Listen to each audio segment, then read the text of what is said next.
Всем привет! Сегодня я вам покажу, как организую хранение инвентаря для уборки. Я счастливый обладатель 2 балконов, один из которых мы отвели под хозяйственные нужды. На нем поместился старенький шкаф, в котором я и храню все приспособления. Все, что используется на повседневной основе, швабра, тряпочки какие-то, чтобы быстро убрать за собой, я храню, естественно, в том месте, где это используется, рядом с мокрой точкой. Например, на внутренней стороне дверцы. А в ванной у меня между стеной и стиральной машиной есть крючки для салфеток. Там их не видно, но они всегда под рукой в расправленном виде. Меня, кстати, часто спрашивают, где я сушу салфетки для уборки. На вот эти крючки я их вешаю, так они у меня и хранятся, и сразу же просыхают. А все, что я использую не так часто, живет у меня вот в этом шкафу. Давайте я вам покажу все поближе. С этой стороны было отделение для одежды на плечиках, и я его использовала для более габаритных приспособлений. В глубине на заднюю стенку я приклеила крючки, на которых висят такие сезонные приспособления. Это швабры для мытья окон и сушилка для белья, которую можно закрепить на батарее или где-нибудь еще. Она мне до следующей зимы не пригодится, поэтому я ее так забаррикадировала.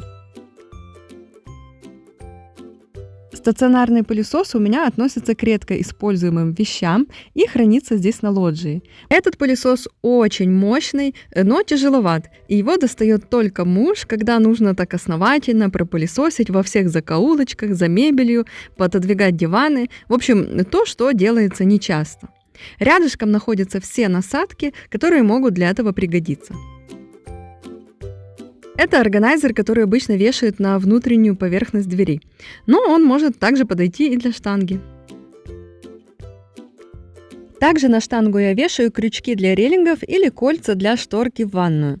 На кольца иногда удобнее что-то крепить, потому что S-образные крючки легко падают, когда с них что-то снимаешь, а кольца держатся крепко, но под тяжелыми предметами они все-таки могут сломаться. На них у меня висит метелка для пыли и вот такая тряпка на гибкой ручке, которую можно доставать до труднодоступных мест и легко протирать пыль на шкафах.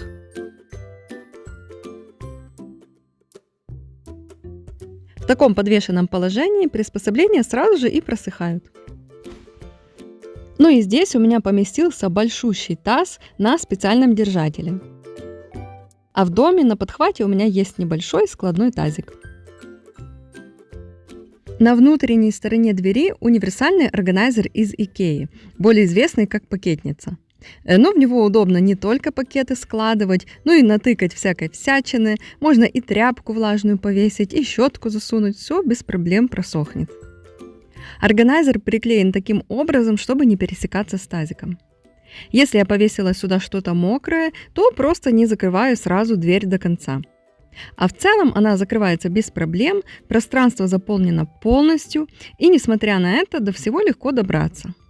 При необходимости можно даже еще что-то повесить на нижнюю часть двери, но мне вешать больше нечего, тем более, что есть еще и полки. И давайте пройдемся по этим полкам, сверху вниз.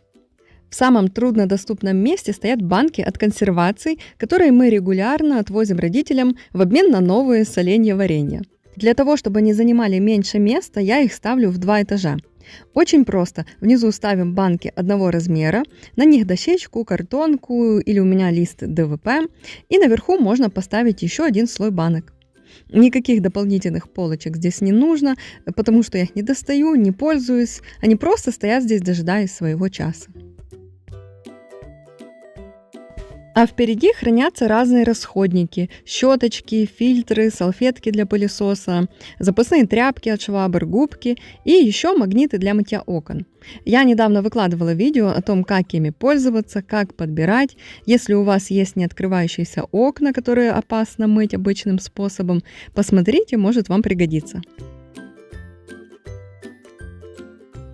А это корзинка для уборки. В ней у меня куча разных салфеток, и пушистых, и безворсовых. Почему так много?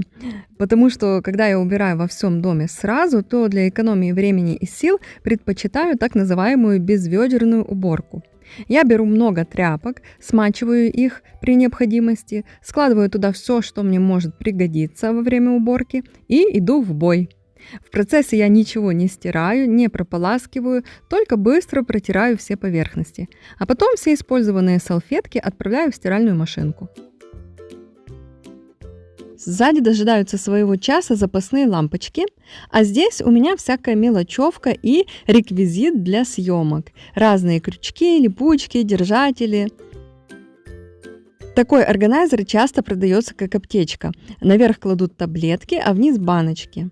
У меня такое хранение лекарств не прижилось, но зато я нашла ему вот такое применение.